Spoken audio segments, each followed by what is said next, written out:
evening and welcome back to Discord and Dragons, everyone. We had a very unique episode last week, and this week is a very standard episode.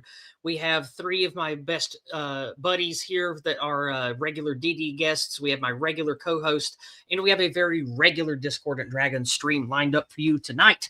A little bit of housekeeping before we get started here. So far, no strikes on my Discord at Dragon stream, so they are continuing to stay up on YouTube. That's good for those of you who like to watch a replay. And I want to announce that I have decided to definitely make video game content. So I don't know exactly what form that will take, but last year I claimed Gmail addresses, claimed website names, not website, social media names, etc., in preparation for having video game content regularly. And of course, this will involve making a series of new channels to follow. However, I will be doing some starting off Yiz plays on my channel, on this channel, I should say, on my Yiz the Eunuch channel, just to, test things out and see how things go before I actually start putting content on a new channel. There will be more about that in the future, but I have been, ironically, being a eunuch, balls deep in the culture war since Gamergate, and I have given 10 plus years of my life to being a dissident. And as glad as I am that I have done all I've done with all of you, I've done all the networking, I've done all the stuff, I have spoken all the things, I have done all the interviews I've done. I want to do something that is fulfilling and joyous with my time. And I would like to do video game content of both thorough and lighthearted nature, long plays, short plays, essays, things like that. There are at least 100 games that I want to give the full treatment to talk about, preserve, do long plays of, etc. And I'm going to be putting all of that on a different channel, on a different collection of channels, and perhaps one day even be a live video game streamer. I do not plan to be a reaction type streamer like an Asmongold or something. I am going to do things my way. So it will be more of the traditional long player way, like back in the Something Awful days. That's what calls to me, sort of like a mix of Ross's Game Dungeon and a more old school Let's Player from back in the aughts and early teens. That is what calls to me, and I think that for the next few years, I'm going to work on building up that as a content creator, and I wanted to make that announcement officially today. So I will keep you guys in the loop about that, and we will know as we go forward. So let's have a fun Discord at Dragon stream tonight, everyone. Before I get started, I need money. So money me good, money me now. During the course of the stream, whenever you see the banner that's down below, that's a reminder for you to share some of your hard-earned dollars with me. Or if you really like the content I do and want to support me going forward, head over to Subscribestar. You can find that in the links in the description, wherever you happen to be listening to this. Support me monthly over on Subscribestar. You could even send tips, which are like super chats over there, and I'll read them out on stream. And of course, if you don't want to use Entropy, which is my preferred way to get paid chats, you can send in short messages on PayPal and Cash App, or rants on Rumble and hyperchats on Odyssey.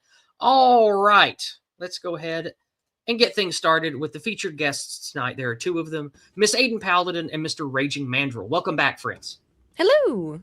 Hello all.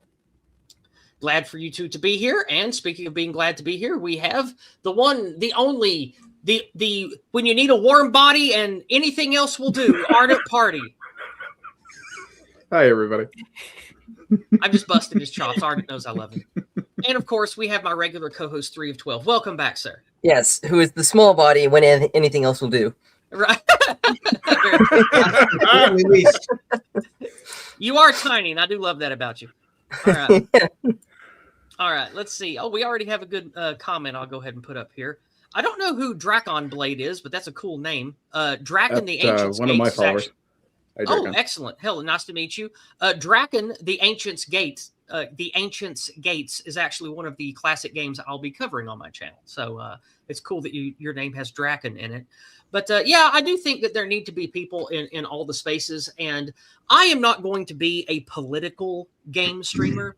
I don't want to talk about politics or culture war stuff. I just want to deliver from my point of view, which is, of course, positive-minded about the white race, positive-minded about traditional values, positive-minded about anti-liberal or pre-liberal values and concepts. that is what governs my mind and outlook on things. And I want to cover games through that outlook. So I'll be covering games. I won't be talking about politics and race shit. I won't be getting into culture war stuff. I just want to cover games and talk about them in the way that I think they need to be talked about. And so, I expect that, a lot of you who follow me for political dissident stuff might not be so happy with that. And for those of you who are big into white racial stuff, you might wish that I talk about that more in my gaming content, but I'm sorry. I want to just cover games the way that I think they should be covered. And that means won't be a lot of culture war politic talk, be mostly game talk. But there might be a little bit of important stuff drizzled in here and there. But anyway, tonight, let's go to the regular view. Let's get the proper branding up here. And let's see. Are there any volunteers to be party leader tonight? Anybody want to be party leader? Yes. I'll do it. I haven't done it in a while. Me. Well, Raging so, on the initiative check. All right. I see how this is. keep the 36, Newfoundland man down. Yeah. You could be party leader next time, Ardent. Tonight, we have some fun topics. We have the Red Dragon has kamikaze Karens. The Green Dragon has anti-white anarcho-tyranny. The Black Dragon has don't jump to Epstein's. The Blue Dragon has the beclowning of Rand Paul. And the White Dragon has the white guilt grift. Now, Mr. Raging Mandrill, you know the drill. The way it works is you get to pick a dragon topic or nominate a party member to pick a topic. And when we do that, we look at the short video or read a bit of an article. Then I will read the dragon's question and we open up to discussion. So what will it be first, sir? Well, I will do what is my norm for these streams, and I will go down the bar here. So I'm going to take the first one, and then we will proceed in a downward motion to Aydin, and then Ardent 3 of 12 next, and then we'll have the last one be a random. Okay, sounds good. Yes. Let's see here. I think I am going to jump to Epstein's. So we are going to do the Black Dragon first. We're going to jump right into the spicy content first and foremost. All right. We are going to head over to Jerusalem Post, of all places, and we will see. Let's see. There it is. All right. It is up. Files containing Trump's name removed from second release of Epstein files. The full documents were screenshot and saved by internet users following release who uploaded them to multiple online archives. However, look at this. Page not found. The Department of Justice has removed files containing hundreds of mentions of U.S. President Donald Trump from the latest wave of Epstein files. The removed files included descriptions of Trump sexually assaulting several women, some of them being underage. In the removed files, which still have a preview and broken link on the Department of Justice's website, Trump is described by victims and friends of victims as, among other things, engaging in big orgy parties with young girls alongside former President Bill Clinton and the Alexander brothers. Additionally, a removed file stated Trump was involved in human trafficking, with one statement reading the president would host parties at his home in Mar-a-Lago with calendar girls, where Jeffrey Epstein would bring children for Trump to auction off. Now, that's enough of this slop, but I wanted to pick something sensational about the Epstein file release to remind you guys not to jump to conclusions and to be patient when this culture war stuff comes out, because remember, it is always curated. It is always filtered through powers greater than you and I. So be very cautious with your emotions. So now, let us go to the Black Dragon, which is this handsome fella. The Black with us tonight is both politician and propagandist. He understands the need for media spin, white lies to smooth over things with the public, and how to treat the delicate balance between the rulers and the ruled. It's part of what has made him a beloved leader to his subjects and a respected worm amongst his peers. He chose this topic to first remind us not to jump to conclusions and wait until the Epstein docs have been released and the info has been parsed by thousands of dedicated autists. Next, he wants to ask us about the Epstein files. Raging Mandrill, this comes to you first. What are your recommendations for how people should process the Epstein file release? Do you think the data in the files will matter to you or anyone at all in the end? An interesting question. Let's see. I think from our perspective politically, there are two problems. Number one is, given the narratives that we have seen about the attempt to attach Trump to Epstein now, which is clearly, if you've been paying attention to Twitter for the last several days, that's basically where this stuff has been narratively heading, right? If you're focused on that. And of course, by extension, any political movements attached to Trump, right? This is the maneuver. It's been a maneuver that's been around for, since like 2017, since Netflix put out their documentary on the Epstein saga. And so I think that is something we should be wary of, because that is a easy narrative. It's an easy form of political containment, and it's something that, like, you should just have seen coming, right, as a possibility, right? This is the easiest play call in the book to be able to call. Now, the great problem with, and this is leading into the second part of the Dragon's question, is that with a lot of these other additional figures, people who are named, like Steve Bannon, Trump himself, obviously, due to this article, does it matter at all to anybody? I'm not so sure. I'm a deep cynic on these questions. I think a lot of this stuff is being aired, not necessarily for, justice reasons, but for political reasons, first and foremost. And I think that I think what this is a generational problem, right? Everybody knew that Trump was the man that he was when he got into office, right? This is the source, obviously, of, the grab him by the pussy comment, if anyone's old enough in politics to remember that whole saga. And I definitely am, and I definitely do. Yeah. I mean, all of this is just a generational issue, right? I mean, this is my cope anyway, and I think that this is a generational problem where everybody of a certain age or above is involved in the wealthy circles of the world, the political circles of the world, any of these high class areas who go to these kinds of parties. This is just what these people were doing, right? And Trump is a New York City elite, and we all knew that. And so, of course, this is another form of containment to me. So, like, do I think it'll matter? No, not really. Like, it matters. It matters for Trump's political legacy, obviously, but like it just proves that everybody was in on the take. Basically, there was nobody in any circle who was clean. Everybody's guilty, basically. I think that there probably is some information you could take from it that, if you weren't already aware of the reality of this stuff, might be edifying. However, it is largely what pretty much everyone already thought. It's just actually seeing the text, seeing the evidence of it that's harrowing.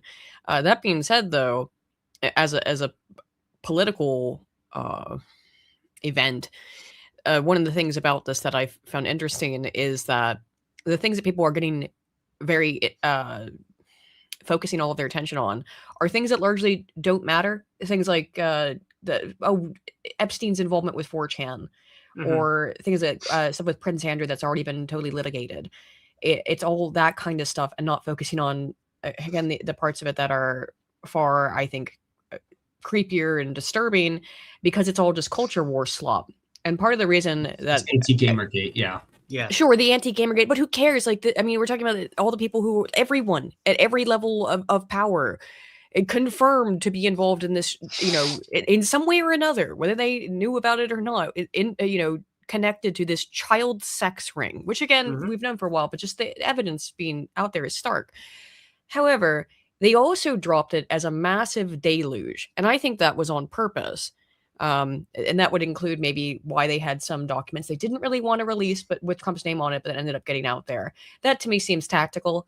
That to me seems get all the people talking about the 4chan stuff or the Prince Andrew stuff or whatever else it is that's, anything and everything to take attention away from the fact that our elites are disgusting pedophiles or pedophile defenders. Anti-white Satanists. Yes. Did you want to go first?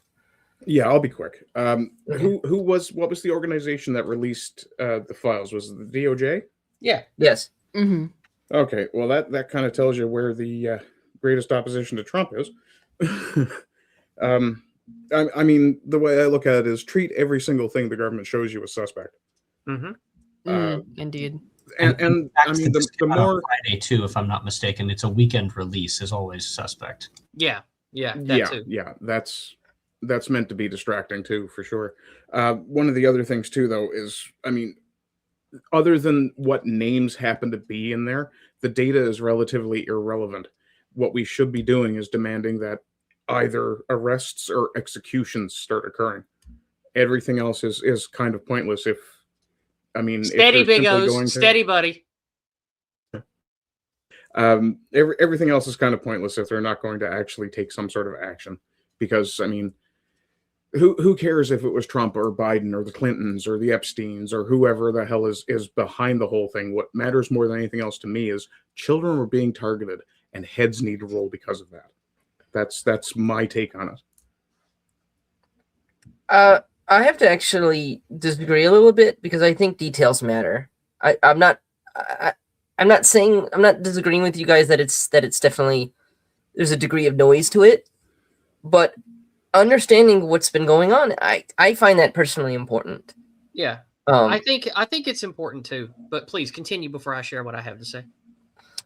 Well, I mean, I don't disagree with the idea that, like, yes, the important part is that heads have to roll and that, you know, you prosecute everybody involved and whatnot. And we already knew that a lot of these names were doing horrible things, if not all. And there's people coming out of the woodwork who are like, yeah, we already know this because this was like prosecuted publicly and yada yada here. And I'm like, yeah, sure. And Wiz said something to me when I was reacting very poorly to the files yesterday, and he said, you are 7 of 9 in that episode of Voyager where she assimilates enormous amounts of information and then starts thinking everything is a conspiracy theory. I'm like, yeah, but to be fair, I'm not like accusing anybody I care about or anybody that is otherwise known already to be a scumsucker. I wasn't doing that, but he had a good point. I was reacting very poorly to it. Right. And you don't want to do that. You want to be even keeled. You want to be steady. You want your assumptions and opinions to be formulated, calculated with very with sound mind and thorough understanding. Like the fact that it's certainly possible that without knowing the timeline of things that happened, say with Bill Gates and the STD that he got, without knowing you wouldn't know if that has anything to do with him being banned on Xbox Live. Because if you are a child predator, you are automatically banned on Xbox Live. And Epstein was convicted of being a pedophile in 2008. Of course, they didn't stop all sorts of people from partying with him and dealing and doing business with him for years and years and years, easily a decade past that point. But it still goes to show that these emails do illuminate us, but they're not. But without being able to piece them all together, it's difficult to establish time frames. It's difficult to establish. I mean, yeah, it's enough to confirm that Bill Gates was down on creating a pandemic to kill all sorts of people. Yes, it confirms. It helps to confirm that all these people are globalist Malthusians. Yes, it does that. But we kind of already knew that, so it's worth tempering what you're thinking about it. It is kind of crazy that all this stuff is real. It is kind of crazy.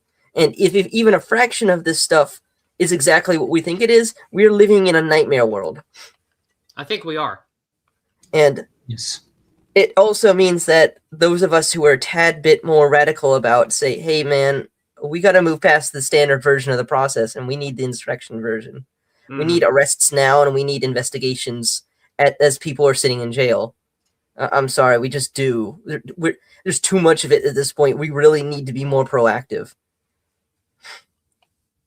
I'm not sure if I have anything else to say to add to that isn't already obvious. Sure. But I have a couple things. Go ahead. Yeah, go ahead. Yeah, so just to piggyback off of Ardent Party's previous point, I mean, the Jeffrey Epstein saga is the American version of Rotherham, right? There is a reason why it's not just the intelligence stuff. It's not just all of this is the elites. No, it is the reason, in my view, and I think this is pretty explicitly made now, given the release of a lot of the emails, which you have very specific ethnic references in those emails, is that he was doing this because, like, basically this is a white female problem, right?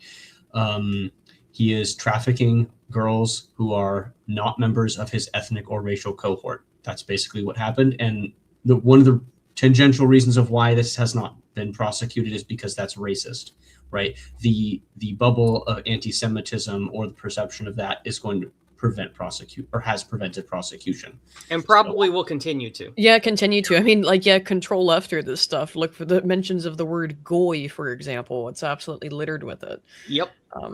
Yeah, and I think continue to prevent it is probably likely. The problem is that the Epstein thing, just like Rotherham, is discrediting to the entire political class. It is discrediting to the current ruling ideology. It is possibly discrediting to, like, the entire political and economic system as it currently exists. Right. It's because how can, for example, the UK government justify turning a blind eye to 250,000 white ethnic British girls being purposefully raped because they were white British? Right. Like, because the economic line had to go up. Yeah. Well, no, they can't take the first step towards identifying and talking about that problem, because they know that any step they take in that way is going to make the entire system guilty and everyone in it damned by association. So they just brush it under the rug and don't want to talk about it. Fair. Right. And that's my last point, is that this is just a reminder that everything to do with this whole saga is basically our version of Rotherham, and that's why we are very, very unlikely to see any sort of real justice out of it. Yeah. And so the things that I wanted to say about this is we've already covered the things about, be cautious and wait, and things can be curated. Just always keep in mind, people like the CIA, Mossad, international agents that work for intelligence agencies or work directly for rich, powerful, influential people, they know that information drops like this can and will be used. So evil people maybe were using certain email accounts in the stead of people who were in these emails. Like, maybe somebody who's a Mossad agent used Jeffrey Epstein's email to talk about things that never happened, to name drop and associate people, to create this web, this vague shadow illusory monster.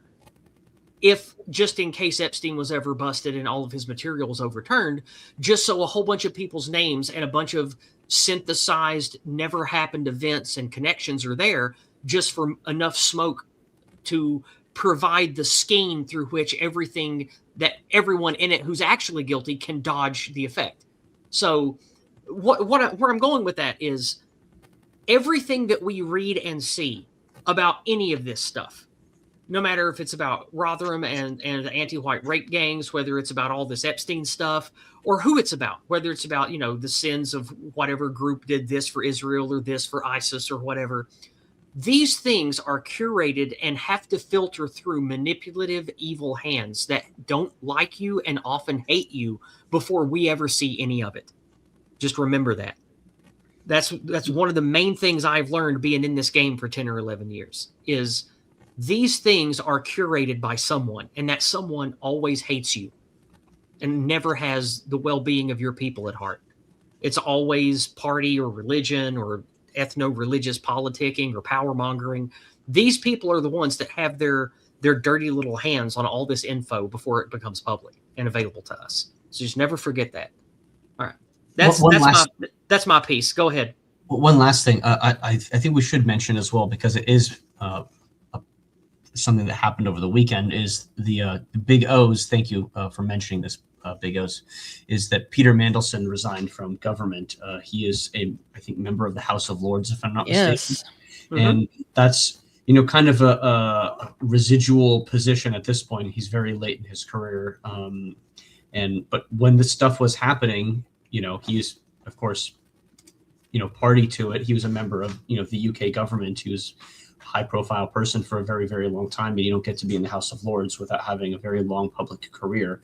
And, is anything going to happen to him after that point? Probably not. But to Mendelssohn, of course not. No, he's super No. protected. He's pernicious and insidious. Fuck. That's the thing with all the people in charge. All right. Anything else before we move to the next topic? I think I'm good. All right. I don't think that we had any paid chats. I will refresh again and check before we move on. Nothing there. Nothing there. All right. So let's go ahead and drop the banner and bring back up the topics. We just did the Black Dragon. We started with that one, which leaves the green with anti-white, anarcho-tyranny, the red with kamikaze Karens, the blue with the beclowning of Rand Paul, and the white with white guilt grift. Raging Mandrill, by your decree, we will be going down the line. Are you still sticking with that as party leader? Yes. Aydin Paladin, it is your turn to choose. Sure, because I think I might have something that might relate to it I've been looking at recently. Let's go with white guilt grift. Okay. Let's see. Here we go. This is from the Free Beacon. The Free Beacon. They cover a lot of the anti-white stuff that happens, so we'll go to them for this.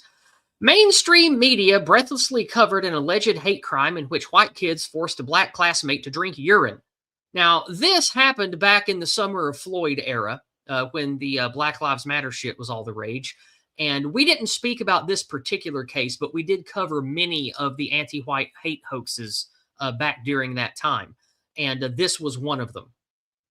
A Texas judge orders $3.2 million judgment against black mother and attorney who falsely alleged her son was tortured by white friend.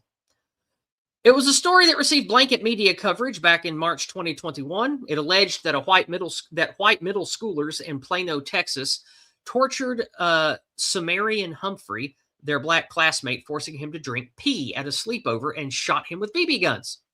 A BLM activist group charged the local public school district with doing nothing to stop this, quote, racially motivated hate crime as violent protests broke outside the home of Asher Van, the white child alleged to have organized a brutal attack. Major media outlets, including all of the anti-white majority ones, the NBC, CBS, CNN, People Magazine, Daily Mail, etc., pounced on the story. The black family's attorney, Kim Cole, embarked on a media tour where they called Van, the white kid, evil. The trio appeared on Good Morning America, where ABC host Lindsay Davis promoted a GoFundMe account that raised $120,000 to help pay for Humphrey's therapy and private schooling. Racial activist groups added fuel to the fire. The NAACP dressed down the leaders of the Plano School District in a town hall they described as the beginning of an open partnership spurred by the alleged hate crime. The Next Generation Action Network, a Black Lives Matter-tied group whose leader alleged Humphrey was tortured for days by his white assailants. Yes, middle school boys can definitely abduct a black kid and keep them in their parents' house for days and nobody notices. Fucking idiots. Anyway. They organized public marches that drew hundreds of protesters. And then, a little under 5 years later, a racially diverse Texas jury, including 4 blacks on it, ruled that the whole thing was a hoax. On January 22nd of this year, 2026, Texas District Court Judge Benjamin Smith ordered Smith and Cole to pay $3.2 million in damages to Van, who is now an adult attending his first year of college, for intentionally smearing him and tarnishing his future earning potential during their media tour in 2021. The ruling followed a civil trial in October 2025, where the jury determined that Cole and Smith cooked up the entire scheme to raise their public profiles during the height of the Black Lives Matter movement to rake in the money. Court records show that Smith put up less than $1,000 of the nearly $120,000 GoFundMe windfall towards her son's schooling. Account statements reviewed by the Washington Free Beacon show that the remaining funds were spent on luxuries, including designer dogs, dining and travel, beauty products, liquor, vapes, cell phones, car payments, and rent. I wouldn't call rent a luxury, but okay. Smith told the Free Beacon that she plans on filing an appeal and insisted that she told the truth about what happened to her son. And of course, the rest of the article just talks about how despicable and frequent the anti-white hate hoax grift is in the United States. And of course, you can extend that to the rest of the West, but it's been horrific in the last 5 years. So how about we take a look at the white dragon, which is this beautiful magical creature here. The white with us tonight is known as an ice witch, a dragon that embodies its already strong affinity for cold by transforming itself into a living elemental of cold and ice. She has made quite a name for herself in academic circles of the Great Dragon Empire, as her classes on transmutation magic and elemental binding are second to none. She chose this story tonight to ask us about the white guilt grift and what it might mean. Aydin Paladin, this question comes to you first. Do you think the white guilt grift and years of bold anti-whiteism will backfire on those who pushed it and galvanize whites into a stronger, more unified people, or not? I'm not actually sure. The problem is that I think you have people who are already way too far into this. They're completely inculcated into it. The other thing is that the people who have bought into the anti-white grift are identity fused with outgroups. There's research on this. I've covered it before, but I'm going to talk about it again in my new video, which is that people who are identity fused with outgroups, where they say my sense of self is fused along with, intertwined with people who are not part of any shared group that I have. So not my same nationality, not my same race, etc., not my same faith. People who have this identity fusion with outgroups are more likely to say that they are willing to fight, sacrifice, and die for the cause of the outgroup than people who have fusion within groups. These people who have this anti-white sentiment, excuse me, I had a little bit of whoops, that certainly was a Freudian clip. Boy, I take personal offense to that. You'll hear from my lawyer. This anti-white sentiment are they're fused with outgroups, and that makes them kind of fucking insane. In large part, yes, and largely they don't breed. They don't breed, is true. However, the ideas breed. If the ideas can be stamped out, then you could probably put a stop to it. But the problem is the people who already have been indoctrinated into believing this way, they're full up of cognitive dissonance if they try to move away from that. It will disrupt their legitimate sense of self, their personal identity, which is fused with these outgroups and tied to hatred of the in-group. I don't know how you fix that. There's also a huge problem with narcissism that's involved in the left that I've looked at recently. People on the far right have a narcissism problem as well, by the way. But once you get narcissism and dark personality traits and on that, and it's particularly the narcissism stuff, narcissists don't change. The people who already feel this way, I don't think there's any way to... Yeah, they're a lost cause. There's no change. Yeah. That's about it. Like Yuri Bezmenov told us, the mind cancer has set in. You have to start with the next generation because those people who've been indoctrinated are already lost. Yes.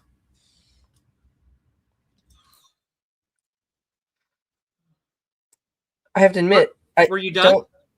Yes, sorry. Yes, it was. Okay. All right. Sure. Just stronger, more unified people, not this generation. Yeah. Okay, go ahead, 3. Go ahead. Yeah, I have to admit, I don't have as much statistics for this as other people do, including Aydin. Unfortunately, it just seems like they're going to get away with it for a time, right? Until the arrests come hard and fast.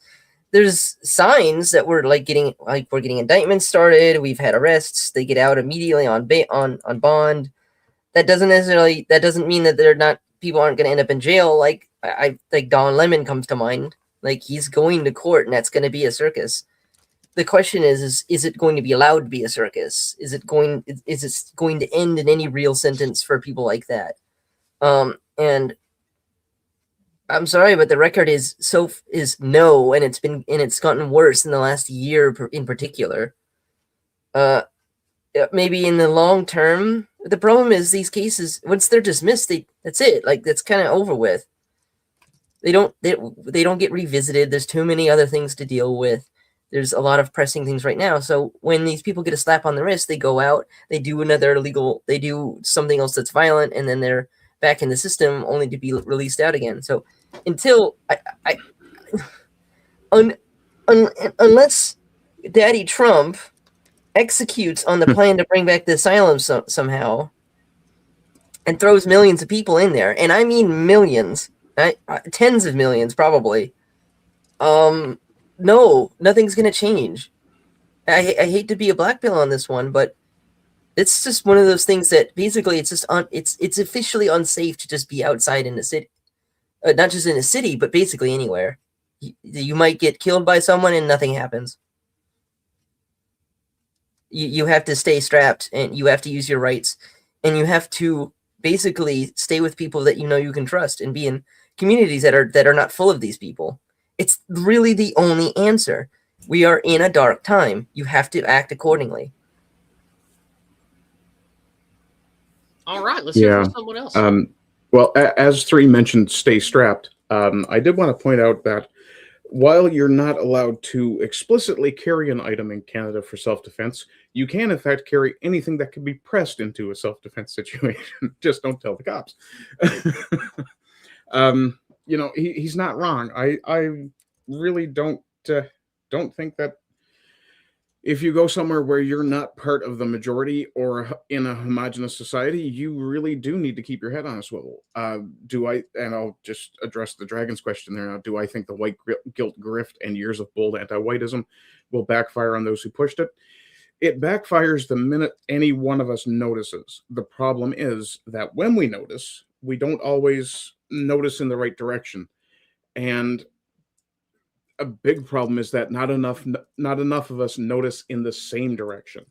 There's a very almost self-defeating aspect to white folks. I've seen folks on Twitter the last little while say, you can call me white, but I'll always consider myself English, not French, or Italian, not Swiss. And the problem there is all that sort of sentiment, while it's good to honor your heritage, it actually prevents you from joining with other people and of your race and saying, look, we need to act together. We need to act as a block. We need to unify if we're going to preserve our future. And for whatever reason, people seem completely unable to grasp that they need to behave sometimes in the same fashion as the people they consider to be lower than themselves or to be enemies or underhanded or whatever. Those tactics are working and we need to consider using them. Yeah, I'm glad that you're saying something that I've been saying for a long time, that you should accept anyone who's compatible with your values. It's not about it's not about skin color. It's not about, like, even though your ethnicity is important, at the moment, you should be working with anybody who will work with you, and you should focus on that above things like skin color. And what do you mean when you say skin color? Well, I mean just as much the jokes about the tan men as it is other blacks that agree with you. Like if you have people in your community that aren't your ethnicity but are compatible with you, you should be working with them because these are people who are aware that you need a functional society just as much as you do, right? So you mean race when you say skin color? Yeah. Okay. I don't like people equating race to skin color. That's a very ugly Marxoid tactic. I don't like it. Well, it is, and that's why I suggest that people just ignore it. It's so skin deep. Okay. So superficial. So stupid. I mean, if you mean race, just say race. If you say skin color, it's like when you equate skin color to race, that is the liberal boomer truth regime narrative, erasing the differences of race and saying race is only a difference of pigmentation. It's a very underhanded, hand-rubbing moo tactic to do that, and that unfortunately has been baked into much dialogue in the liberal West. So that's why I never equate skin color to race, is for that reason. Now, you're your own man. You use the language you want. I'm just telling you. I'm just telling you what I think, and you act accordingly. You do you. But yeah, and it's only because that conversation is so silly to start with that it's honestly ethnicity. What's important? That's what determines your culture, your language, your history. That's what's important. That's who you are. Not your race, not your skin color. None of these stupid liberal boomerisms. They're all dumb, It's what was designed to. That's what was designed to split us up in the first place. Your Black genetics versus matters. white versus Latino, white versus Asian. Who the fuck cares? What matters is your values, and we Well, can't afford values to come turn from people values. away. We can't afford to turn people away who have our values. Yeah, okay, I get what you mean, but values come from ethnic homogeneity, and you can't get one without the other in a desperate situation. And we are in a desperate situation. Now, I'm not saying that you should hate everybody who's non-white or love everybody who's white. That's also stupid. But we do have to recognize that in this existential war that we are in, we will have a few non-white allies. But the things that we value culturally, spiritually, institutionally are a product of our ethnic racial makeup. And others can only be included in that by our generosity, by our charity. They can't generate that themselves. So you just have to keep that in mind, that race decides society, not the other way around. You can't have just a bunch of people of all over the globe say we want to live this way and then it works out. That's never worked a single time on Earth. It just doesn't happen. That's why I wasn't suggesting that either. I was suggesting that we need to work with these people for now. Okay, then I agree. We should. We just need to keep our heads on our shoulders and realize this process is going to take a long fucking time if you wanted to get to that fucking utopia you want. I don't want a utopia. I've never said I did. I think that's childish to want a utopia. Well, what's being suggested is that we're somehow, I don't know how many years that it's expected to take, but we're going to end up in this society where we're all like ethnically homogenous to the point that you never see someone who looks significantly I will certainly different from never you. live to see that 3. I will certainly never live. Yeah, to no see shit. that. And there's a lot of people who think that they will, and that's just not happening. Well, they're dumb. That's not going to happen. Like it took hundreds of years for the paused multi-ethnic Roman Empire to fade away, and I assume it will be the same for this current empire. Also, if you're going to call me a lulbert, say it to my face. Are you talking to me? I didn't call you that. No, that's Raging Mandrill. Oh. Fight! Go for the knees, somewhere else. Okay? 3. Hey, say what you want about 3's ideas. He is certainly not a lawbird. I'll stand for go be gay somewhere else. But anyway. Somebody denied I'm sorry I derailed this a bit there, guys. I'm sorry. It sounds very libertarian to me, but okay. But anyway, let's move on. Who's next? Mandrill, you haven't chimed in on this yet. Oh, I suppose I haven't. No, I don't think it'll backfire. Over the very long term, yes, pressure does have a tendency to create peoples, and I think to discuss 3 of 12's point here, there is a view in the United States that the white population, which is made up of a variety of European ethnicities and ethnic groups, which have not really ever created an ethnogenesis. There was a movement towards one perhaps after World War II, but like that's never been fully completed. And now, I mean, ironically, I think that pressure has a tendency to make people pull together, and given the current pressures, I think that has every indication that will mean that whatever an American is will essentially be like racially white. Basically, I think that is essentially what is going to happen, and that's an irony of ironies, because that's our enemies pushing us together. Basically, and forcing us to create an ethnogenesis under pressure, and every like you said, all of the people who are like not inclined to be group oriented, those people are going to through one mechanism or another, they're going to fall off basically, and they're not going to be persisting over time genetically, and so this is just going to happen. And I think over the very long term, what will happen is that we're left with, whatever territory we're left with, whatever amount of our people that we're left with, those people will find each other. They will accumulate together. They will eventually be able to do all of those things that heal the community and allow us to begin re-expansion and recolonization and reconquest. Like, just look at history, right? There have been multiracial and multi-ethnic empires before. We in the West get a very overly focused, I think, on the Roman Empire with very good reasons.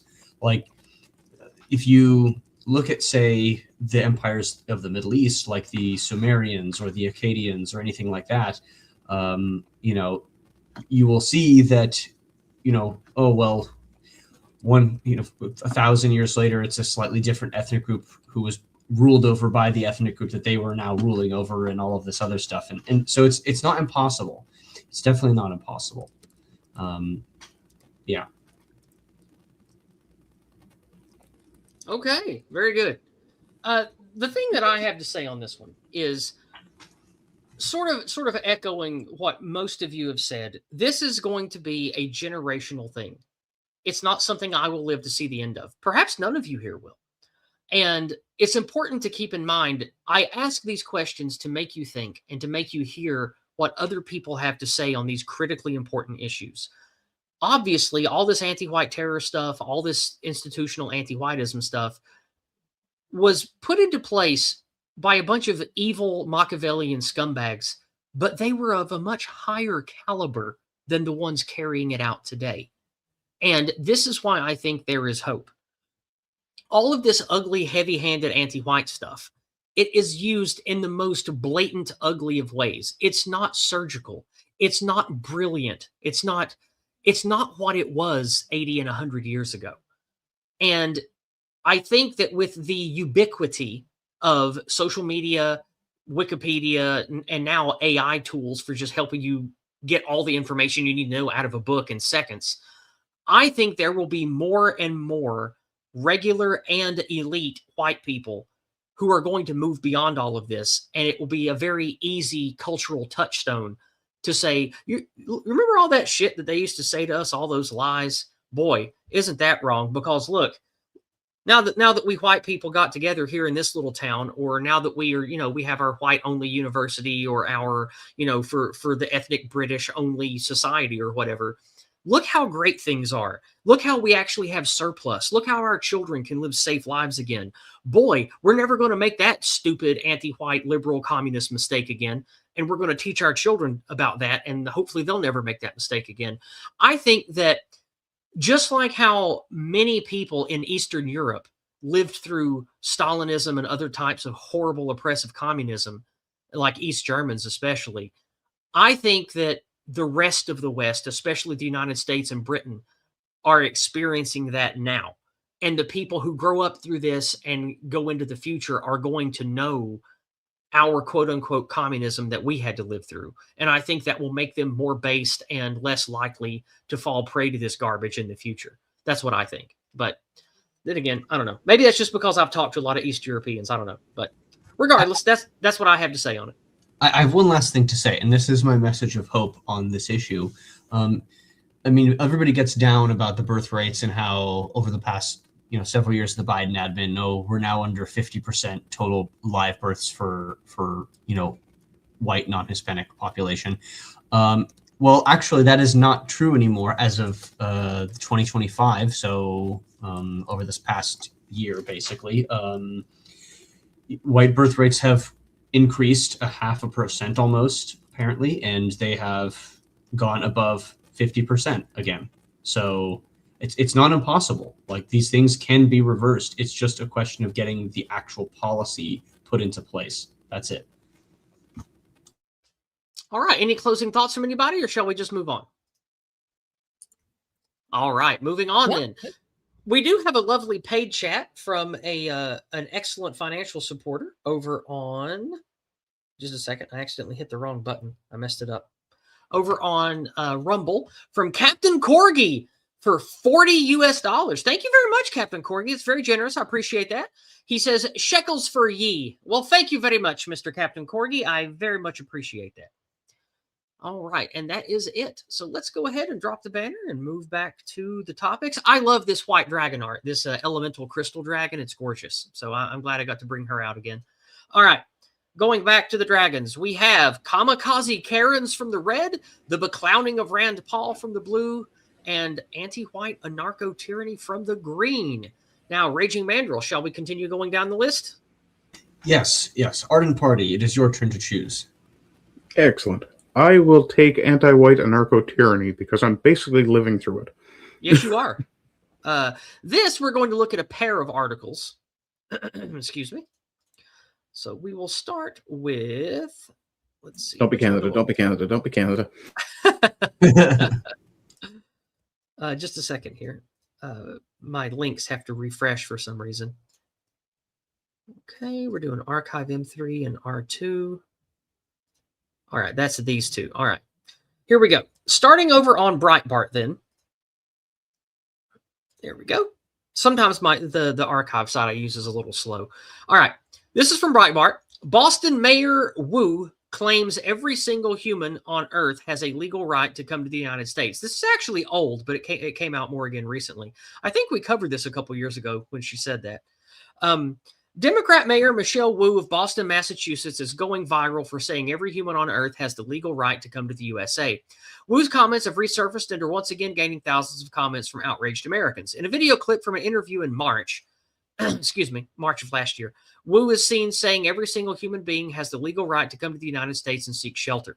Of course, federal immigration law states that hopeful immigrants cannot just arrive on America's shores, but have to file for visas, yada, yada, yada. The mayor's comments have elicited a wide range of replies from congressmen. Texas Republican says that the Dems demand infinity immigration, then infinity welfare, all at the Americans' expense. Now, let me ask you guys, this is the main reason I chose this article. Doesn't this sound like us? Like an Edward Dutton or an academic agent or a Charlemagne or an Aaron McIntyre or a Jay Burden? Infinity immigration, infinity welfare. It's an odd phenomenon. It's a really odd phenomenon. In fact, it's so odd. There are people who were to the right of everybody 10 years ago who are now actually somehow moderating. Like this is the Patrick Casey phenomenon. We're like, wait, what has happened? Patrick Casey is now to the left of us. Of us. And which is, I never thought I would say that, but that's kind of how it shook out. Yeah. And anyway, Utah Republican Senator Mike Lee slammed Wu, saying, "No, that's not how any of this works. Never has been, never will be. Bad things happen when we pretend otherwise." In a second post, Lee wrote the quiet part out loud. The entire world has more right to America than Americans. Now, wait, there's one more I wanted to read.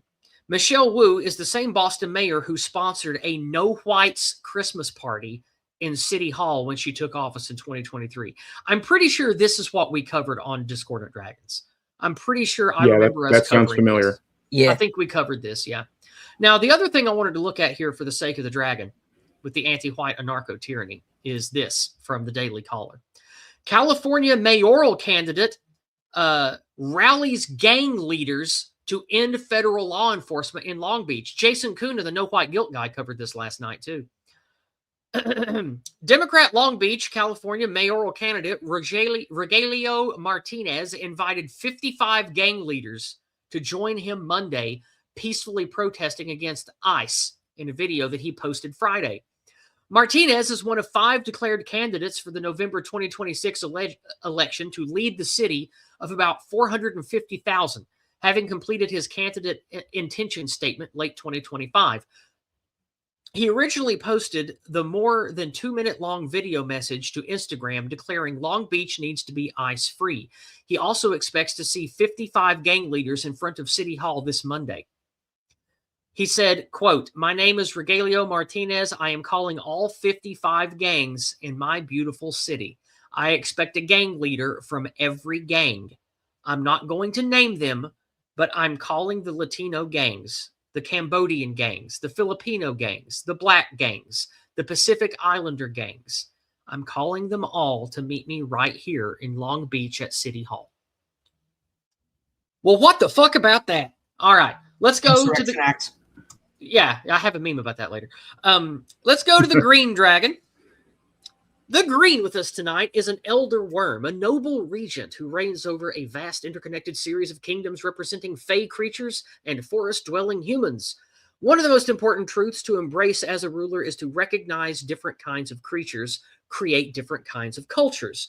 Forcing them on top of one another is a detriment to every group involved, so maintaining ecological stability through ethnic enclaves and hard borders is key to keeping the peace. This is why he believes many of those in power in the West actively hate white people and seek to destroy society by forcing every group together at once. His question tonight goes to Ardent Pardy first. As whites unify and gain power, how do you see them having their own civilization again? Full reconquista of the countries they have now, or something new emerging from it?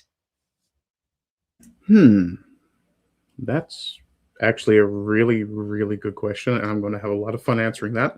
But because before I do, that's the reason I phrased it in anarcho-tyranny, because if they go turbo white erasure with the anarcho-tyranny, and we have non-white foreign leaders taking positions of power and cutting deals with non-white foreign gangs to actually lobby against government and law enforcement, we don't have a country anymore. So well, it's what comes next? Yeah, it's not even the lobbying that concerns me. I just, you guys know that I like to inject comedy where I can, so I just want to offer this. My name is Rogelio Martinez. You deported my father. Prepare to die. Okay. Prepare for infinite street shitting. Well, yeah. Well, something's going to be shitty in the streets anyway. Speaking of, okay, what this guy is doing is a perfect illustration of what we should be doing. And if we end up in the situation of actual anarcho-tyranny, like full on, obvious, everybody is out the door grabbing whatever they need to defend themselves and preserve their culture. If we end up in that situation, what we're going to have to do is to use the same sort of tactics. This guy is obviously, this Rogelio Martinez is obviously slimy because he's willing to defend criminal behavior and actually recruit the most militant criminals to do it. I mean, can you think of anybody potentially better armed outside of a police force than a street gang in LA? I mean, some of those guys have RPG. Yeah, I mean, me and the Appalachians around here, yeah. Well, fair point. There's a reason we don't have BLM, heading straight and migrant rape gangs here. There's a reason for that. Yeah. As we unify and gain power, okay, I'm going to deal with the second part first. Do I suspect a full reconquista? I'd love to be able to say yes, but I don't see that happening. What I see happening is kind of the same thing that we saw with, for example, Liberia. You will get an attempt to maintain government that will likely fail, and you'll get enclaves forming around either charismatic or strong leaders. And over time, because white people are wonderful that way, eventually those people will begin to coalesce and form what will probably amount to a new sort of, at first, at the very least, I would expect a fairly militaristic aristocracy of sorts. And as time goes on, it'll be a case of, okay, we have this area that belongs to us. We're farming, we're raising our kids, we're beginning to rebuild what was a society. Ideally, you'd have people like us, the thinkers, who would go, okay, before we get too crazy with this whole let's rebuild democracy thing, can we please examine where it went sideways? Yeah. And hopefully, I honestly suspect, and I mean, I've said this before, I expect the North American countries to balkanize, because there is nobody strong enough to keep them all together, assuming they're not actively working against unity, like some people in both governments. Mm-hmm. I suspect eventually, like Sargon once predicted that he expected to see city-states. I think we'll end up with something akin to that at first, and it might take a couple of centuries. We already see it. What's LA if not a city-state? Yeah, that's a very good point. What's New York City if not a city-state? Yeah. What's Washington, D.C. if not a city-state? Mm-hmm. Yeah, no, I see where you're coming from there, too. And Minneapolis is getting close. Yeah, and really, I'm thinking in terms of once the umbrella government kind of fails, because that's almost certainly going to happen, too. Because look, in 50 years, if this keeps up, you'll have a bunch of good old boys Riley of being like, why don't we get us one of them city states, Daddy? They doing it. Yeah, you're right, son. Yeah. Let's build us some walls and keep them Browns out. Like it's the inevitable course of things. I thoroughly expect to see the Mason-Dixon territories before I die. Yeah, probably. I'm expecting something a bit more gradual. Well, yeah, timelines and scale is kind of hard to predict. As far as the second part of it goes, if we're assuming whites manage to unify, we don't need to worry about us gaining power. We have shown throughout history over and over and over that when we are working together in concert, there is very little that will stop us. Especially with modern technologies, yeah. Yeah. And ideally, if we can, let me see, civilization. Yeah, I mean, if there's enough people with an eye on history, and this is, I suspect this is part of the reason that history is getting rewritten by the Marxist agendas, by the commies, by whoever, is because when you, I think you've said it many times, Yiz, when you break a people away from their history, they lose their identity, or something akin to that. And yeah, I mean, when we get to the point where we're actually starting to rebuild civilization, people who are actually paying attention to history are going to know, okay, this is what they did before the collapse.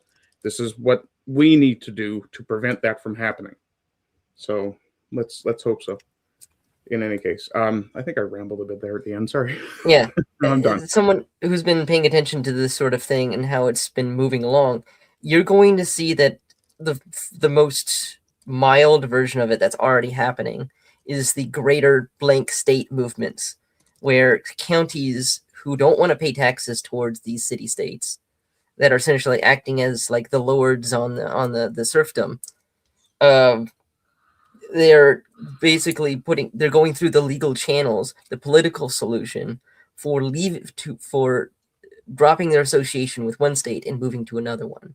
And that means that you're going to get more polarized red states, blue states things, where it stops being that every state is a red state, except for the blue cities, where you end up with these big masses of sort of more rural areas, and then the states that are associated with blue cities, they get smaller and smaller, and it's really just whatever binds those cities together. Like Maryland, what if it loses specific counties? The Panhandle wants to join with West Virginia, and then you have certain counties in Virginia realizing, hey, we got to do that too, and you end up with this greater West Virginia. And despite how poor people see West Virginia, it does have some big cities, it does have some population, it has some industries that could be re-unlocked with the right administration, with regulations removed. And West Virginia already has a bigger GDP than like Germany. Yeah, it actually could be a very productive state once it gets some of these big cities that are in these areas moving over. I agree. And using my state of Tennessee as an example, if you take away the welfare money pits of Memphis and Chattanooga, and you just look at the small towns that dot the massive wide state of Tennessee, even though we're kind of poor, we all have pretty good farmland production. We have decent industry. We have pretty good automotive, and like we have a lot going for us in rural Tennessee. And if it wasn't for the cancerous leadership in Nashville, and it wasn't for the welfare money pits of Memphis and Chattanooga, we would actually be a pretty successful internal state ourselves. So in one way, I actually see welfare, leftoid, globalist style city states walling themselves off as a good thing. Because eventually we can just be like, okay, well, they're going to do their own thing and we'll do ours, and they'll all just go crazy and starve to death and eat each other, and then we'll be all right. Like, yeah, that's exactly the point I was making. Yeah, like, no, I'm saying that to agree with you. Like, I see that same thing in my state. There's also that in the Greater Idaho movement, which is really like most of Oregon is on board with that at this point. It would become a sliver, the coast, and that would be it. And that's all they deserve, because that's where all the cities are. So they would be forced to deal with the rest of Oregon as a political entity that actually has representation instead Yeah. of gerrymandering it to death and just forcing themselves on everyone. No one wants to deal with that. It's not a happy relationship for these people. They deserve better. And Americans have shown a commitment to political solutions, not just balkanization and fighting with each other. It's the leftists that want the fighting, and most of it is fake. Most of that is fake. They're not ready for a real fight. If you commit to political solutions, you will win. You could just just follow the correct steps. They can't stop you if that's what's going to happen. Eventually, people get so irritated with these people that you do get these majorities. In fact, we've already seen, if you calculate all the election rigging and you calculate all the illegals, there are virtually no blue states. It's all fake. I mean, California was red forever before the amnesty happened. If you really, like, once you peel off all this fraud and you get the voter rolls under control, at some point, like, we're just going to see majorities in every election in almost every state. I mean, we just saw 6 out of 7 swing states go for Trump, and the governor's races are a good sign that there is so much election rigging still going on. I don't believe that Spanberger is actually popular. I don't believe it for a second. I know Virginia too well for that. I know that they supported Youngkin and that his administration was great. He proved himself. There is no reason for that to swing in the other direction over something as silly as, say, abortion. It's so silly. Yeah, it's a thing. It's a percentage. Yes, the left wingers are there, but it's clear that they're being augmented by millions of illegals. I think I have something to add to this. Please. Can you keep the question up, please? Oh, yeah, sorry. I need to remind myself so I don't ramble. No problem. Yes, although he is a very beautiful green dragon. So he is. I like showing him off. It's good art. Mm-hmm. Right. So I think the first thing that needs to be addressed, right? We've already addressed the issue of enclavism. Like, yes, you can enclave. Enclaving is a way to create a defensible area where you can expand and project future operations or future power projections from, right? That's why the enemy always does that to us, because they want to always keep us on the back foot, always keep us on the defensive, and never to have any area where we are just us by ourselves and can coalesce and expand outwards from, right? Right. So Sargon actually did a very interesting video this morning about this issue. And what he said is basically there are only 2 positions, right? There is the remigration position, and then there is the migration position. That's it. And it is increasingly clear that the left's arguments were also fake. Like, the economic argument doesn't hold up.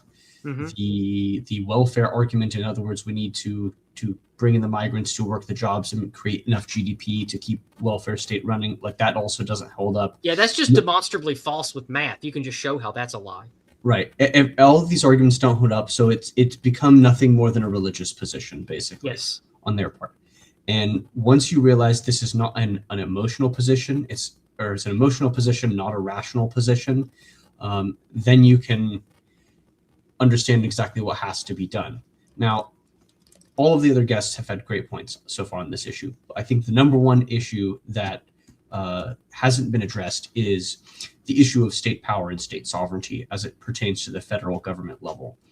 The one thing that has to be done for the interest of the federal government, the one appeal that you can make, now that all of these other copes have all been undercut and gotten rid of, is the fact that this is undermining state sovereignty, right? This is undermining the power of the U.S. government. It's undermining the country as a whole. And if you allow for the importation of migrants, which dilute political power, you are forcing a situation where violence becomes inevitable. You enforce the possibility of balkanization. And as 3 of 12 puts it, the left-wing strategy was always a strategy of the margins. If you take in military terminology, a strategy of the margins is it's not an interior lines of supply strategy, it's an external lines of supply strategy. And those strategies always require overwhelming superiority in resources, equipment, manpower, etc. Right? It's not a strategy that can persist over the long term.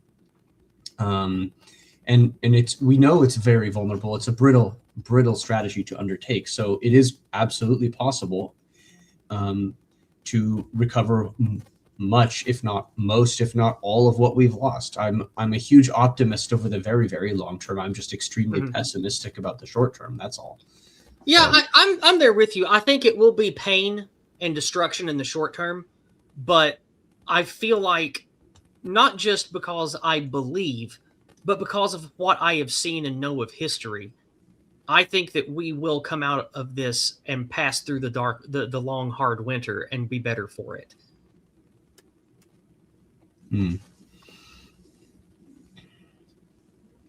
Because when the chips are down, my money's on the white man. I mean, we have an incredibly strong position.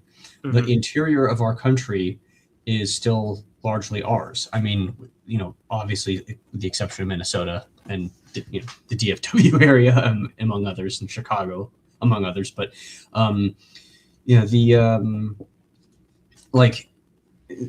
these cities are not defensible, right? The first conflict zone is going to be in the suburbs that directly and immediately run adjacent to the cities, and then the cities are going to be in the conflict zone if there's ever a hot conflict or kinetic violence of any kind. And so what does it actually look like for us to recapture our position?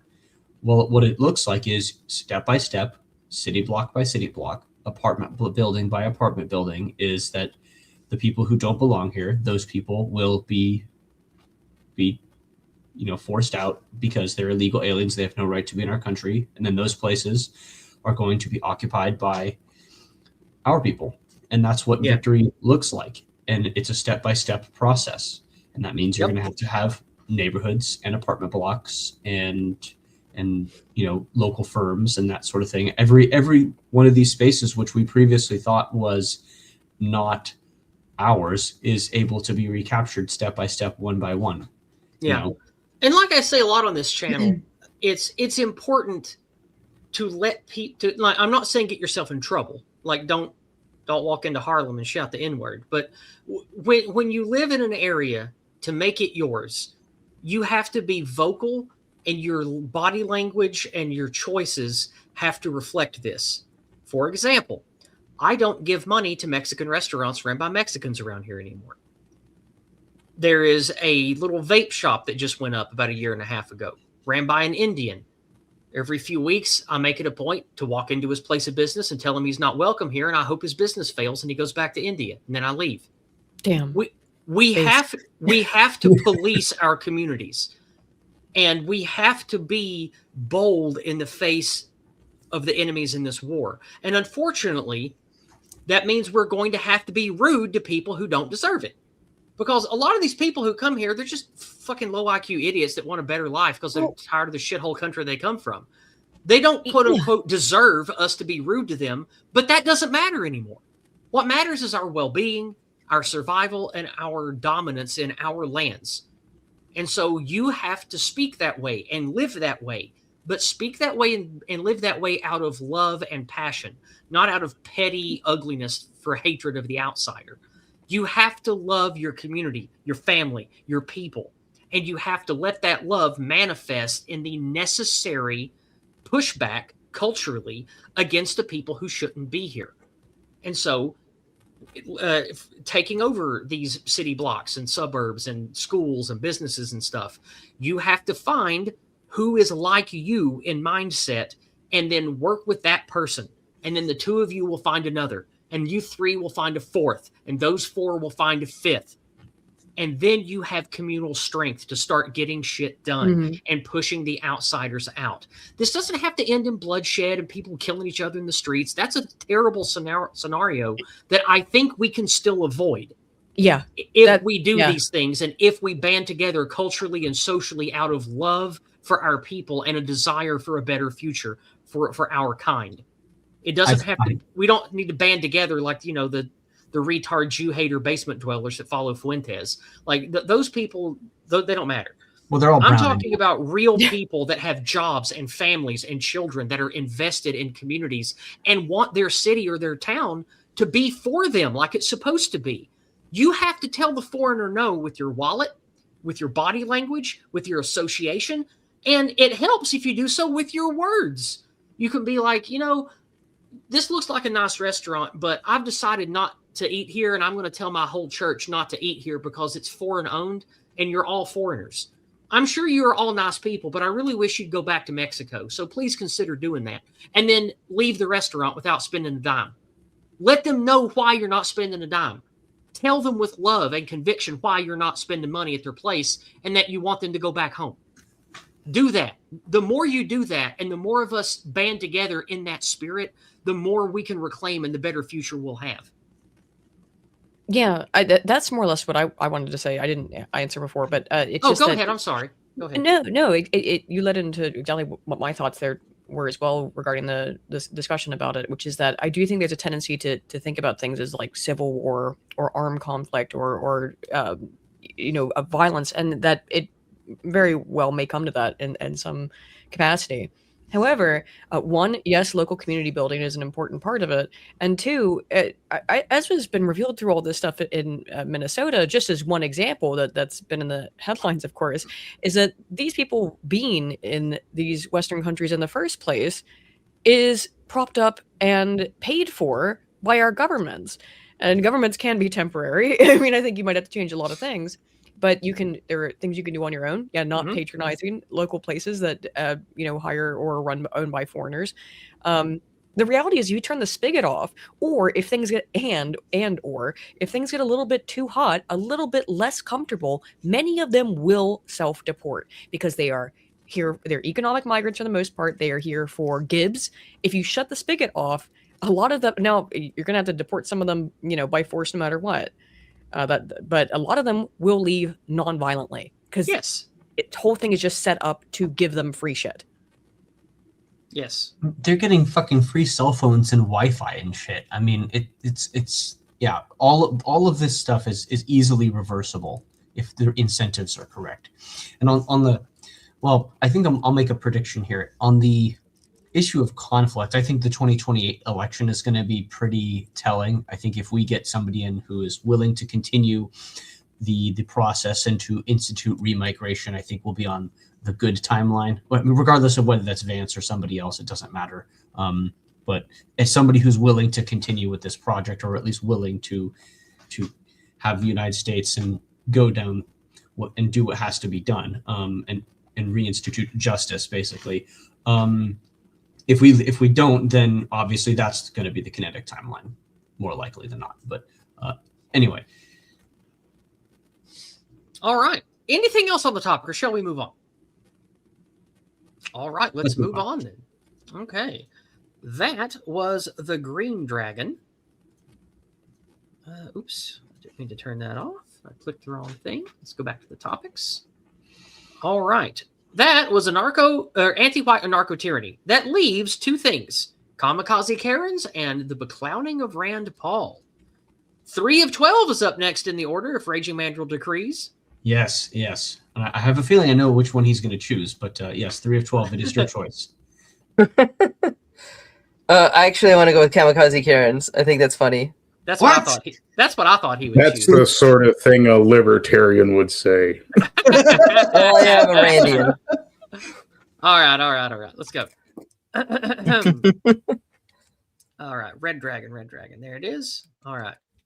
Now, this is a Twitter post that we shall look at. Let me embiggen before I share it. There we go. Okay. Now, I found this interesting. This is about the Minneapolis case. Insurrectionists admit to everything. They want their people to die to create propaganda. In this document distributed on Signal, Minnesota activists lay out that their goal is to impede ICE and create flashpoints. They describe flashpoints as moments of chaos where they can de-arrest save illegal immigrants, or possibly result in the murder of a comrade. They make expressly clear that they want flashpoints to occur. This message is specifically designed to be distributed to their dispatchers. And there are screenshots here. This is from Red Wing Blackbird, obviously an Antifa coded for red and black there. Escalate at ICE abductions and create potential flashpoints. And here you have determine the goal. Is the goal to stop an abduction, de-arrest someone, multiple individuals, create a blockade to prevent ops from coming or going, push back on the creation of a boundary, or something else? Consider what it will take to accomplish the chosen goal and whether the rest of your present AG is on board with said goal. Is it achievable based on who is present? And then here's this. Flashpoints are specific times and places where a crisis quickly and dramatically escalates. When we say flashpoint, we mean any time and place where masses of people are directly confronting the armed force of the state. There are several places across the Twin Cities metro area that have or could in the future escalate to larger, more sustained confrontation zones. Another murder, a prolonged and escalating abduction attempt, fascist civilians escalating violently, or mass protests that spill out into an escalated confrontation zone with the state are all potential situations that could lead to flashpoints. These possibilities are dangerous, but they are also sites which we can escalate our resistance and inspire people into taking more militant, organized action. We need to be prepared for these moments and prepared to give our lives for them. Now, the phrase "kamikaze Karen" goes to this gentleman in the comments here. I thought this was hilarious.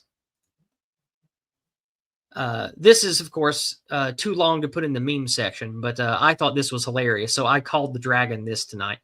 Now, I understand that Karen is often an anti-white slur, but it was a meme for this particular kind of anti-white white woman before it was just a ubiquitous anti-white slur. So that is the tone in which I use it. But regardless, let's move now to the red dragon. The red with us tonight is young for a dragon, not quite even a full century old, but has proven himself on the battlefield as well as in the halls of scholars. He hopes to one day be a great red ruler, but has much to learn still, and he enjoys speaking with groups like ours to better understand the nuances of human civilization. He chose this story tonight to ask us about these so-called kamikaze Karens. 3 of 12. Despite exemplifying the malignant mind cancer in whites, do these would-be political martyrs represent weakness or strength for the anti-white narrative and its evil leaders? I think it's a strength in the sense that George Orwell correctly understood their point in leftist demoralization of a society. They are the easiest to indoctrinate. They are the foot soldiers. They can be literally used as just kamikaze foot soldiers because they are the group that is, one, the easiest to replace, two, and willfully disposable. Willfully disposable. Yeah. They're not intimidating. No one really expects it. And you can't really hit them back. And additionally, no one's going to riot for them, so you might as well throw them away first. There's been that is a good point. There was a woman just right there. I was a clip I played on our stream maybe 2 weeks ago, and there was another white woman saying, "Man, it's really hard to be out here protesting for Renee Good because she's just white, you know?" Yeah, they're the most discombobulated foot soldiers. They don't even emotionally know why. Not only do they not really have a good grasp of what they're doing, they're so discombobulated, they don't know how to feel about being there. And the only reason why she even got involved is because it happened a block away from her house and she just walked over. She's not committed to it. She's vaguely sympathetic and empathic in some kind of fever dream, head rush, everything's blurring together kind of way, which means she's not useful for spreading ideology. She's not useful for spreading even emotional fervor because she's not leading it in any way. She's just kind of taking up space. The ones that are more of mind are the ones that end up doing the kamikaze stuff because the sort of traditional Karen, as you might describe them, that we all know as the screaming rule enforcer with a bob cut. She's not even really. She might be there. She's probably not really on their side. She's the one who's actually staying inside and mad that everyone's outside blocking the street. So she's not that kind of Karen isn't really contributing that much. So yeah, I would say that this specific class of like really out of their mind boomers, like the 55 and up, are definitely people they can just throw away. Because think about this. Like they're aging anyway. A lot of these people are aging out to the point they can't go to protests. They can't leave their homes. All the boomers I know are in their 60s and 70s, and they're all getting. I mean, just the flu was so hard on them they couldn't leave their homes. They're rapidly becoming a class of people they can't rely on protests anymore. The traditional women's march where all the people go outside and take up space and they treat it like it's a party. They're getting too old to even do that.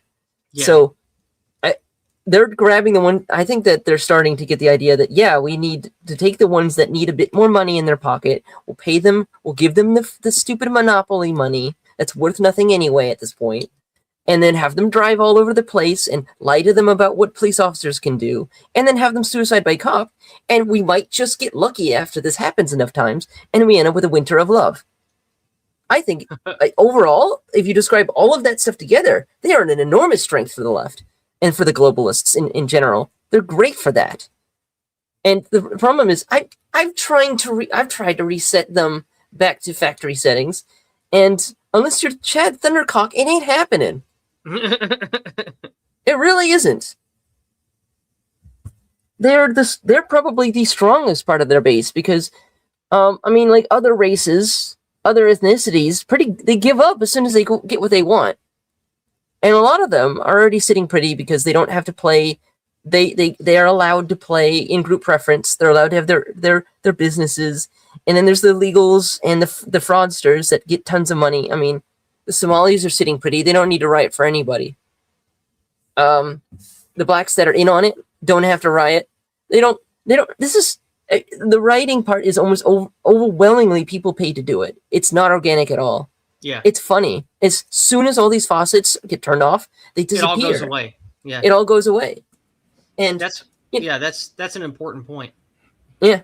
I'm not sure the white liberal women go away. No, they don't. But they are less effective. Because without the money spigot, they're not effective.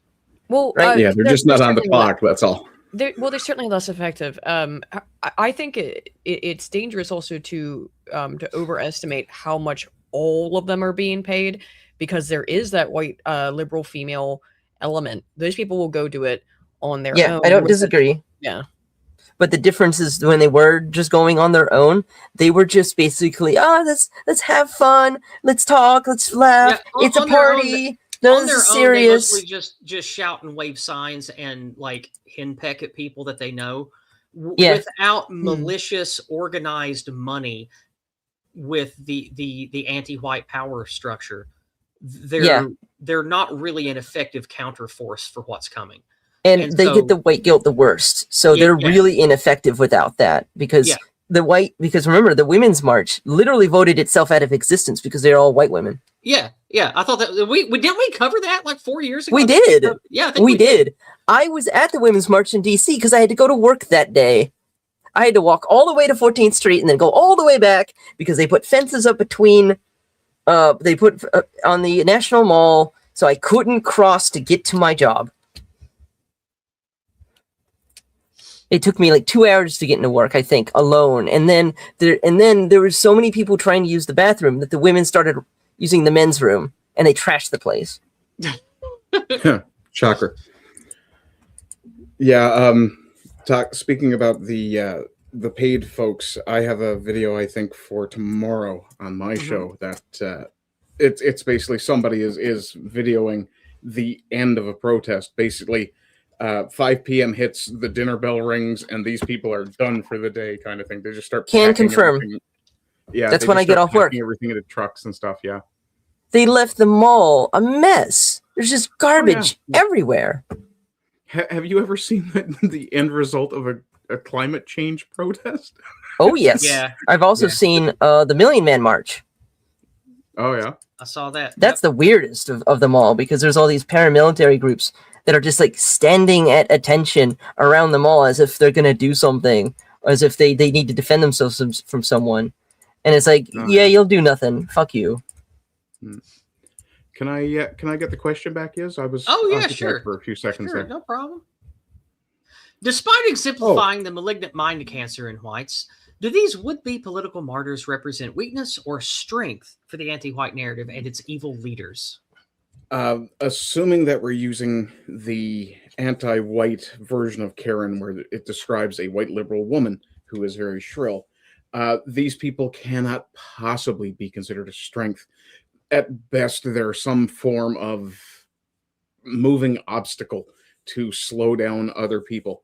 I will point out, however, my opinion of Renee Good has altered slightly in the last little while. Because it was actually her partner who yelled "drive, drive, drive," I now tend to think of Renee Good as a sort of not very smart Useful missile idiot? that was aimed at somebody. No, not a useful Oh, idiot, yes. just a regular idiot. Yeah. Useful Regular idiot idiot. actually means something. Yeah. Yes, think- Right, because- right. She's She's just a right, regular unused- kind of idiot. Regular idiot, yeah. Yeah, I think essentially with the order that her, I suppose, partner is the right word. But with the order of "drive, drive, drive" that was being shouted at her, she was really being turned into a weapon. So Yep. I, That's what I these people are. it doesn't They're make disposable the- weapons. yeah, and certainly Mhm. it doesn't make me feel any more sympathetic towards her because she still chose to put her foot down. But yeah, it's one of those situations where you wonder, okay, if she Well- had been thinking clearly, would she have listened to that silly wench that was outside her door? I have some stuff to say on this, and I'll soapbox a little Okay. bit here now that you guys have all spoken on it. Oh, do you mind if I say something? Because this is Oh, actually please do. Go ahead. No, sorry. Well, I won't say a whole lot more than what I've already said, but just that. Oh, well, sure, the white woman wants to talk more. my,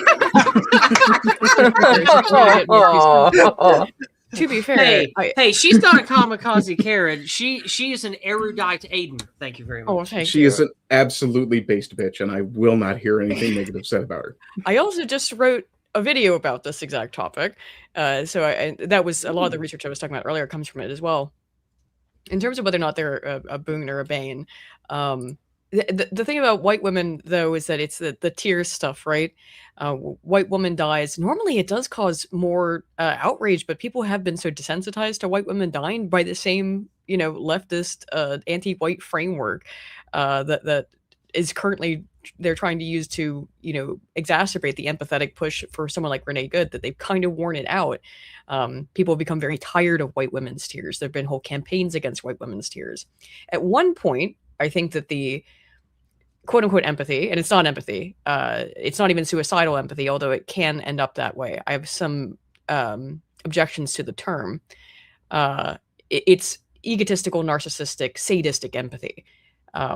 Which is what I've been working on writing, and I did publish the piece on Substack about it. If you want to read ahead, I guess. But these people are, again, as I mentioned earlier, narcissists. Mhm. They are very difficult to control, and ultimately, what they need is a man. This Renee Good woman is a perfect exemplar of that. She becomes a lesbian and at the exact same time becomes a radical shitlib. Mhm. Gee. Other than that, I mean, I don't know about her previous relationships, but she wasn't doing this kind of stuff before, as far as I've seen any evidence of. It is at the fracture of so much of the things that are going on in society now is the disconnect between men and women. Yeah. And I think until you fix that, it's going to be difficult to fix the other ones. Renee Good would have been much happier if she was at home with her children with a husband, Yeah. And this would have never happened. None of this, a lot of this shit would never happen. These women would not be in the position they are to go out and riot because they have nothing better to do if they had husbands and children. And that were not replaced by the state as a stand-in husband and father. Yeah. All right. I'd like to talk a little bit on this, and then you guys can respond. I actually think that the existence of this army of mentally white erased kamikaze Karens, I think it's actually a representation of strength of the anti-white narrative. Because without firing a bullet, without cracking a whip, and without direct extortion. This narrative makes millions of white people, especially our women, self-destruct to become psycho, selfish, narcissistic sex objects, whores, prostitutes, psycho shit libs that are these shrieking blue hairs and that, you know, won't someone think of the immigrant types. These people are foot soldiers like you guys talked about, but they do so willingly. This is a representation of strength of the anti-white narrative, not weakness. And what do we need to learn from this? What we need to learn from this is that narrative, word, controlling culture is real power.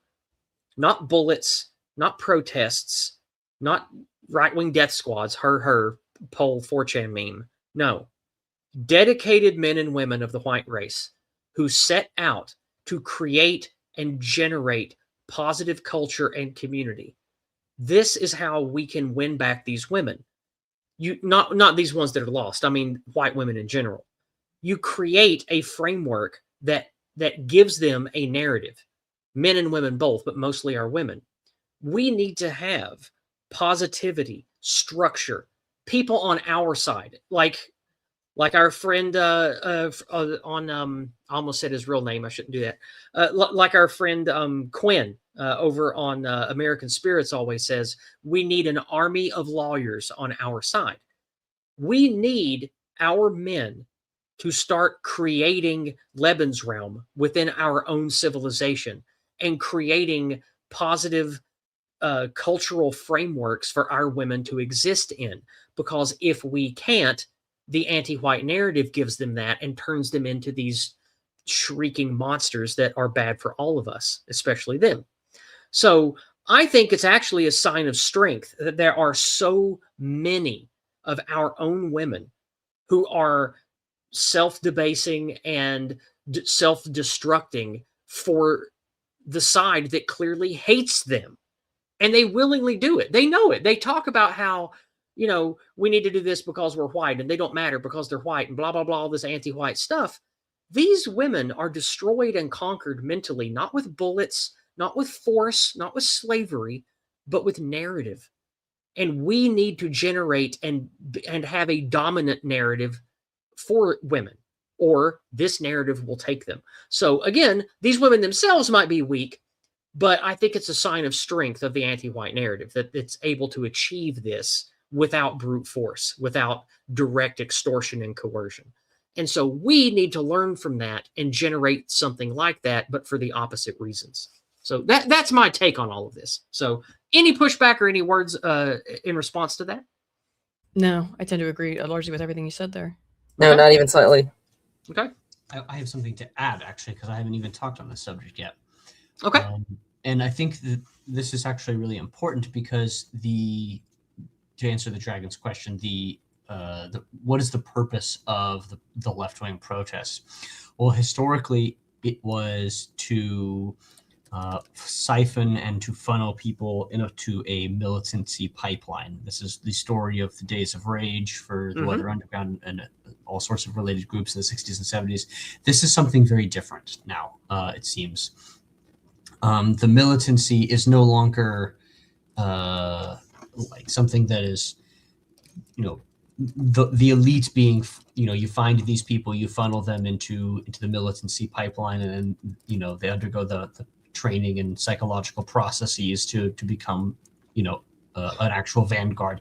This is not that. This is deeply residual. It's just one-off, you know, random violence, basically, and it's by untrained regular people against the agents of the state. So I mean, like, there's only one way that this is going to end for these people, and that, you know, if itself represents a pretty substantial shift in tactics. I think that's the most notable thing. Indeed. Thank you. All right. That was the Black Dragon, which means there's one left. But before we get to that, we do have some paid chats to get to. Longtime friend and supporter of the channel, Miss Dawn Browning, sends 5 white hearts, one for each of us. along with $10 over on PayPal, like she always does. Thank you very much, Dawn. Thank you very, Thank very you. much. She's always very kind with her money and her white heart emojis, and we all appreciate it. Now, over on Entropy, we have from the man Paulie B. Good to see you, Paulie. Paulie says, to answer the Red Dragon myself, they are an unmitigated strength. The propaganda arm of the regime operates entirely on optics and narrative. Suicide bombers for shit liberalism are expendable munitions and represent the zealous political will that, for example, neither the USSR nor the GAE could kill in Afghanistan.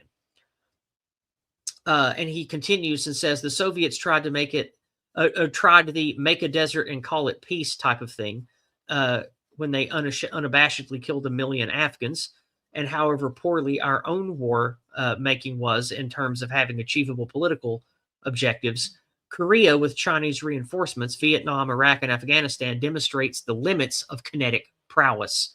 We never destroyed the will, but the anti-white narrative does destroy the will. Yes, very well said. Thank you very much, Paulie. I appreciate your $20. All right.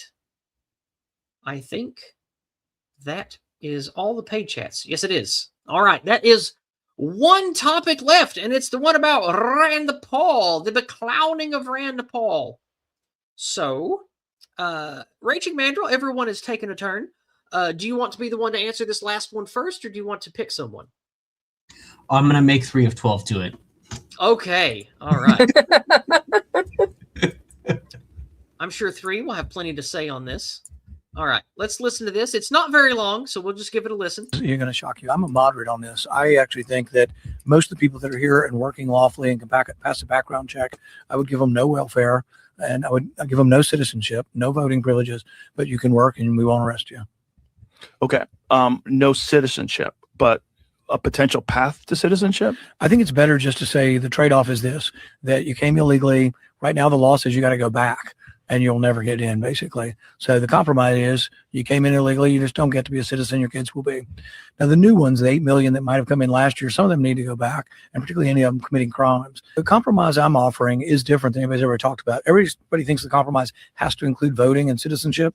If in Texas we gave amnesty and let, I don't know, a couple million people vote, immediately Texas becomes Democrat for the next 20 years. So that's what it's all about. It's about voting. I think some of the best Americans just got here, frankly. They have good work ethic. They're hardworking people. Bullshit. They work in our fields. They pick our tomatoes. They clean fish. They work in chicken houses. Ugh. They do a lot of the dirty jobs in our country are done by immigrants. So they also came here with ambition because they want a better life at great peril and great risk. And some of them are here illegally. I would have a work program. I let them sign up for a work program, pass a background check. But do you think that they should have to go back home in order to become a citizen? Like if you could show, like if some guy came over here 20 years ago, started off as a laborer, now he's a carpenter, he's working for some construction company, but he's an illegal. Right. Like, now the trade is you don't get citizenship at all. Your kids will. I would just say you don't get citizenship. That's your trade-off. Here's an interesting survey.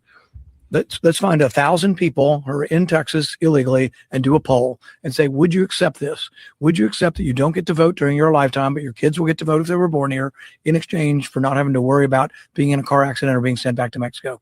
I'll bet you 80% of the people here illegally would take work without citizenship. But you know who wants the citizenship and doesn't care about work? Democrats. All they care about is the voting part. Well.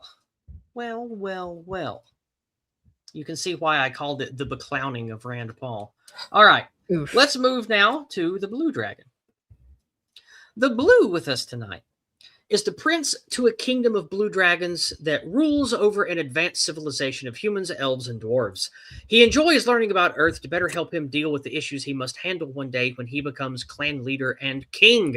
He chose this story tonight to ask us about libertarian values.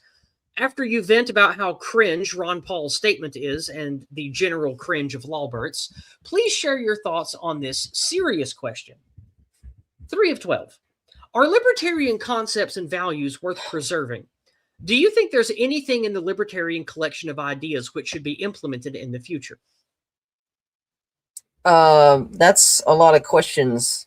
Well, you can think on it if you'd like to. There's only 2 questions. Good ones. The other 4. I mean, I kind of want to focus more on what he said, but Jesus, because okay, focus on what Rand Paul said. Go ahead. The dragon did say to handle that first, so go ahead. Okay, yeah, let's handle what he said first. Nothing he said is any different from what Obama or Biden has pushed in the last 20 years. Nothing, because his point about them caring about the work and voting, them caring about voting and not the work, notwithstanding, it's just still bullshit. It's still bullshit, because of course they want them to work, because that means they don't even have to track their welfare spending on that shit. You know, these people don't need that. That means that's literally how you're pushing the amnesty argument at all. Is the fact that they work. Said that their kids would have citizenship. Yeah, he said that they wouldn't get citizenship, but their kids would. And I'm like, no, none of these people have earned citizenship. Just because you stole a job from an American, that doesn't mean that you deserve to be here, or that you or your kids get citizenship. The kids have done nothing. They've made no oath to our country, and it's just been handed to them. Right. It's handed to them. No one's had their citizenship handed to them like that without there being, say, a parent enforcing the values on their kid. The whole point of having kids is that they're your legacy, which means that these illegals who have kids that are Americans are going to push they're going to have their values imbued into their children, and then you're going to have Americans who aren't Americans at all. Which means you're just enforcing the Great Replacement, and you're making it legal. At least you're pretending it's legal. It's not legal. It's not. That's not how any of that works. Because you can't be an American citizen if your parents aren't. Because it's the only way. It's the only way that most people should ever end up here, and that's if they were born here. I think to be a real American, you have to trace your lineage to before Ellis Island. And yes, that does mean that I consider heritage Black Americans to be actual Americans. They don't have a homeland to go to because their other African brethren put them in cages and sold them to Arabs and Jews who sold them to the French. Yes, they don't have a homeland to go back to. Logically, all of that's true, because on the basis that any immigration that ever happens in a state should be a tiny handful of people that have talents that the culture cannot reproduce. Now, this is understandable in some third world country that doesn't literally have the tradition in their universities to pump out chip fabrication scientists or nuclear engineers. Like in a hegemon, that should be virtually unheard of.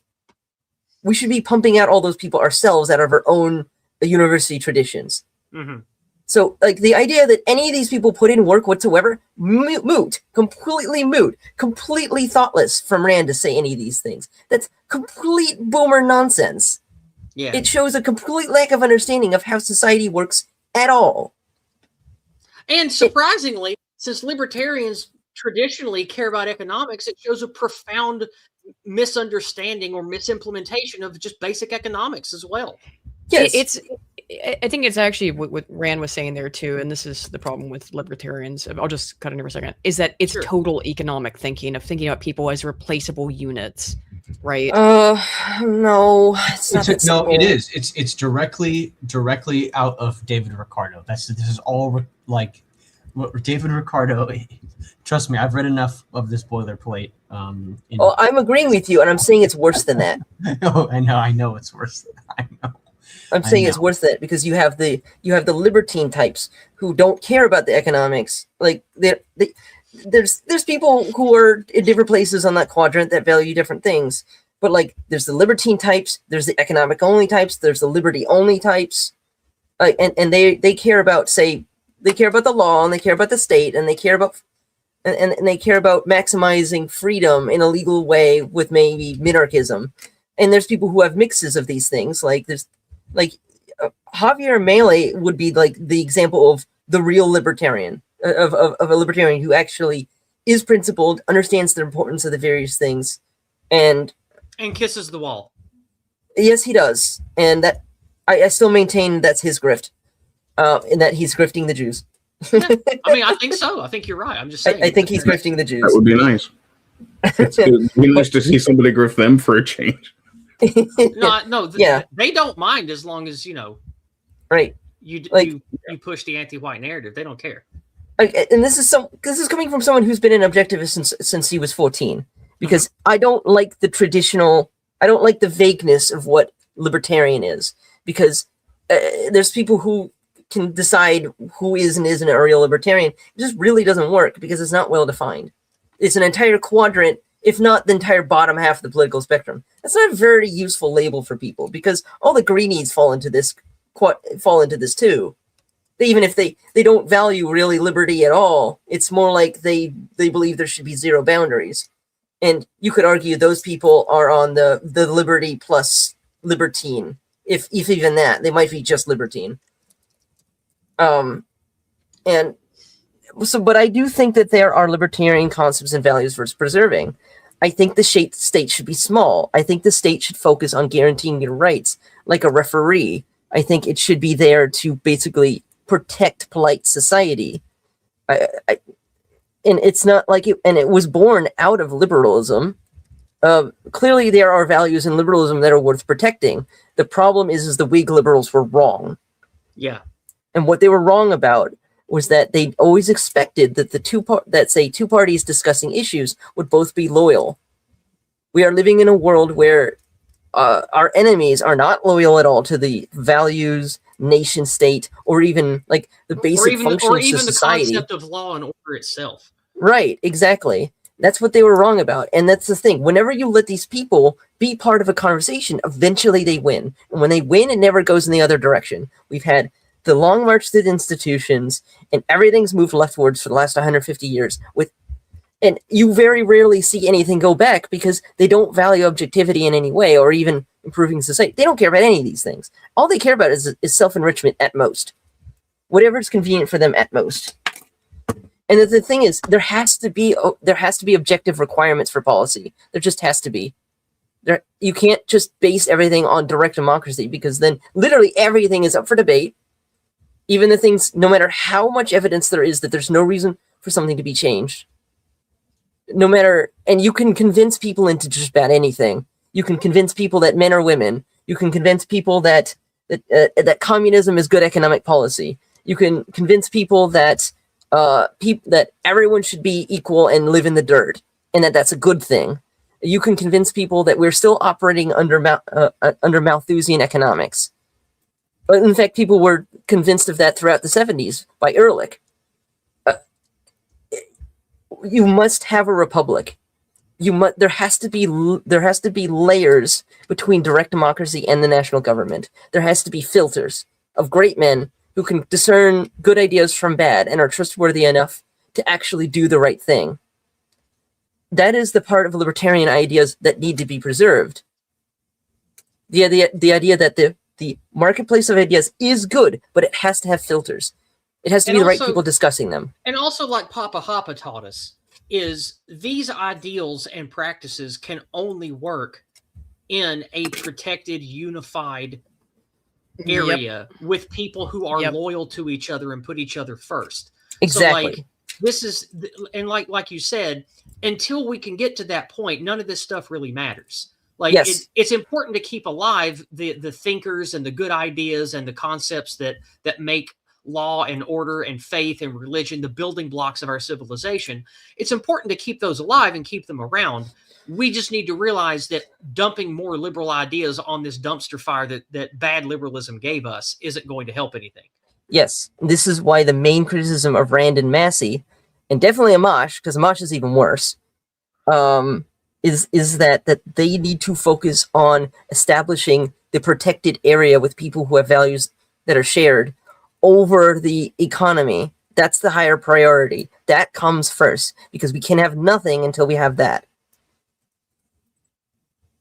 And now I will get off my soapbox, and now I am 3'12". Aww.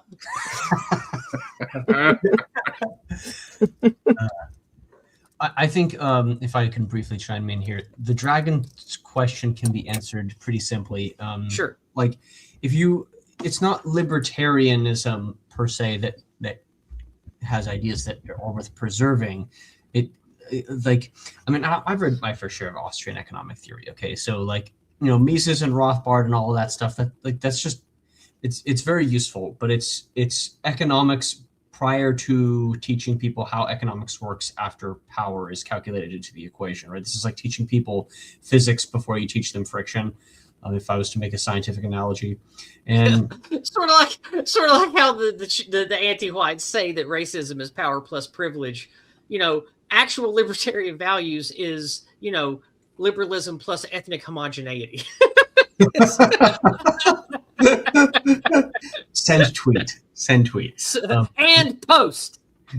Yeah. And suspended. Anyway, I'm sorry. Go ahead. Yeah. So, the entire argument that Rand Paul is making here can be undermined in an extremely basic argument, right? This is something that I intuitively knew even like fucking 10 years ago, right? The entire point about mass migration, it is unfair, legal or illegal, because it alters the labor market. That is a explicit state policy. You are using state policy to allow people who have no right to be in my land. You are making a special exception and carve out for them, in this case, to allow their children to become citizens, to dilute my political power in the Republic. Therefore, you are also undermining my economic sovereignty as well, because all of those people who are just cleaning fish or picking tomatoes or whatever, the wages for those jobs, if you had a declining population, would skyrocket to where inflation would be, right? The price of housing would go down. So it is quite literally an economic formulation, right? You are directly and really causing an economic injustice by allowing the presence of these people here. This is what I meant earlier when I said that the sovereignty of the state is being threatened by the presence of illegal migrants and migration in general. Yeah. Because if you can make the argument, oh, well, the actual people don't matter, we can just replace them with a different people from different places all over the world, it doesn't matter which one. The people who were originally here will just say, well, I hold the state in contempt and I'm fully illegitimate. Why am I paying taxes? Right? Which is the other question as well. So like the libertarian, that's a very libertarian sentiment, right? It is, and it's one that we can use for the context, harkening back to the American founding, which is, we have, a foreign hostile rulership, and well, we've thrown off foreign hostile rulers before. We will do so again, and Indeed. that is what Americans have always been. That is what we were at the founding. So, that is as American as a statement as possible. Here's a good statement by Vingtor on Rumble. Importing cheap labor is only what disposed the plebs and caused the end of the Roman Republic. No biggie. Ooh, yeah, exactly. True. Yes, indeed. All right. Well, guys, it's been 2 hours. Do you guys want to look at some memes and get out of here for American Spirits? Yes. No. Oh, I guess so. All right. Well, as usual, at the end, it is always treasure time. So what we will do now is look at some memes, and then we will head on over to American Spirits. And we will start with what I talked about earlier about the Insurrection Act meme. For the love of God, invoke the Insurrection Act, please. Remember this character? I'm old. I do. I was around when this character was on SNL. Oh my gosh. For the love of God, invoke the Insurrection Act. Yep. Yeah. And this is coming from. Did I have that at correctly? It said Libertarian SQU. Yeah. Yeah. In a van down by the river. Yep. I like this one. It's this is definitely what it's like when you read the reports of what ICE does. It's like, Hernandez and Juarez arrest, Hernandez and God, I can't even conjure the name. Ramirez and all this other shit. Criminal Ramirez do everything. Jorge Gonzalez with the assistance of Rodrigo Hernandez. It's literally the COD meme. The two guys who shot freaking what's his name? Alex Pretty turned out to be Hispanic. Yeah, they're both Hispanic. I like and the guy who got run over had a Filipino wife. Yeah. Right. Here's noise. Now Probably that is just the the most cat. libertarian thing I could possibly imagine. Wait, I am the cat. I need an adult. Next up, we have, come and get me. I'm waiting for you here. Technically, he invited me. Which is why we need to yoink Columbia as well. Kearney. Sorry, did I say something? Okay, if Allah does not exist, then why did the universe supposedly begin with a massive explosion?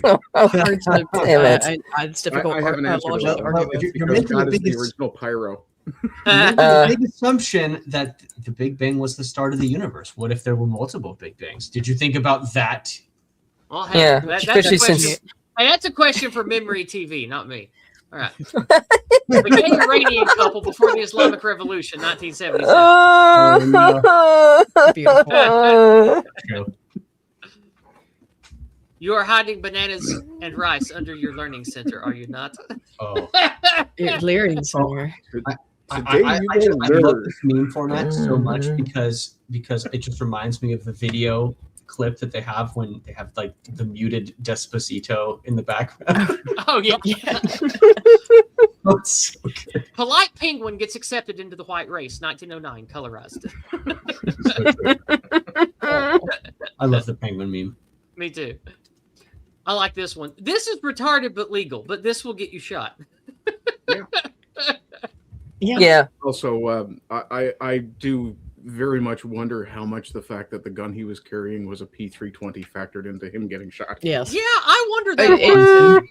I wonder. So I had this thought fairly Stupid early trigger. on. I'll just go say this real quick, and I've heard other people say it now too, quite a few. Which is Ew. that it looks like if you look at the timestamp, it looks like that the gun goes off after the officer takes it off him. So it Yeah. probably went off in that It- officer's hand. It could have been a SIG problem. I like this. When you Yeah. realize that this leather world is not going to have the sofa you wanted. They might have good opinions on sofas, though. They may have good opinions on leather They, sofas. they that's will true. absolutely have opinions on interior decorating. You know who's not What in do the they think Epstein about files? lampshades? You know who's not in the Epstein files? Surprisingly, this guy.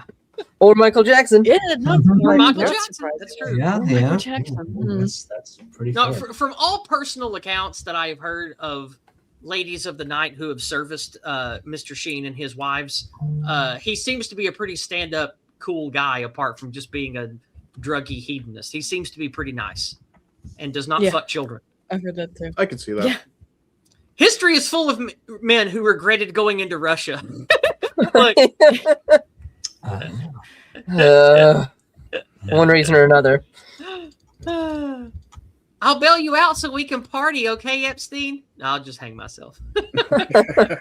Oh, I wonder who else isn't in the files. Has been the best meme from the files. Yeah. I like this one. Rest assured Epstein and the More other elite believable than what secret actually society happened. billionaires picking Stephen Hawking over Elon Musk. Hmm. Supposedly from Elon, he said he rejected multiple times. Elon Musk at Epstein Island. Look,